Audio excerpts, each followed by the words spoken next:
Hi, Eddie Johnson, back again, part 5 of part 1. So where did we leave it last time? Well, we left it when Cubair and Brody had just been in an extremely brutal battle with Everett and all the tribesmen. And they survived, Everett escaped, and they have the terrible fate of having to bury their fallen friends and relatives. Once that's done, they set off in pursuit of Everett, knowing or guessing that he'll retreat to Langlord so that he can relink with Charlotte and get some backup. They quickly locate him, and Brody and Cubair are then, unbeknownst to themselves, mentally controlled by him into attacking themselves, attacking each other, I should say. Brody is quite badly wounded in this fight because Cubair is a sort of Native American Indian chief and he's an absolute expert in knife fighting. Brody is just, a streetwise guy. He puts up a good fight, but he loses out and he's quite badly injured. So, just as he gets injured, Cubair manages to break the mental hold that Everett has over him. But as this happens, Charlotte jumps on Brody and starts trying to drain his blood from these open wounds. Cubair manages to knock Charlotte away, and then he attacks Everett to try and break the whole thing up. He manages to injure Everett quite badly, and both Everett and Brody are now bleeding profusely and need medical assistance.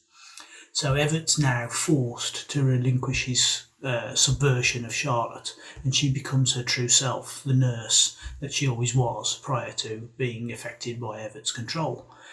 She can now tend to the wounds of both of them and start trying to let them recover.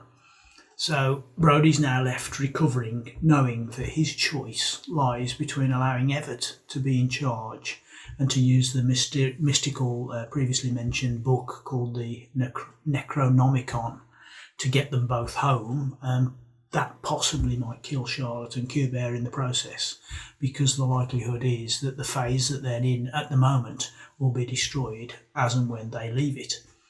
Or he can stay and look after Cubair and maybe try to help Charlotte become her original self, but that is then at the chance of him never being able to get home back to Charlie and Cash. So it's only he can decide what to do, and at this point Breaking the Tranquillity of Solitude part 1 ends, and the reader, yourselves, are left to contemplate all the nuances and small details that are clues that I've left you along the way to help you to decipher what his original mistake was when he went off on this adventure by the accidental transportation. And what's put him into this alternate phase? How did he get there? How's he going to get home? And you, through all the little details that I haven't mentioned in this blog, but you can find in the book, can, if you're crafty enough, work a lot out. A lot of this then will be then revealed in book 2 and book 3. So without giving anything else away, you need to read the book itself to spot the various things that I haven't mentioned in the blog. They're all in the narrative and they give huge clues, and I've deliberately omitted them now. Most of these, I've omitted because this is a hasty overview, and I hope that you're suitably intrigued and you want to venture into Amazon and get a copy and see how much more exciting it can be described in full colour, over 80,000 words as compared to the few paragraphs of these blogs that I'm reading out to you now. So I hope you've enjoyed getting this far, and we'll start on something a little bit different next week.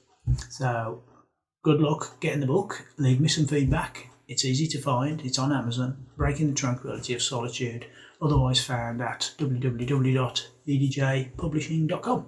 Thank you very much. Speak to you next week.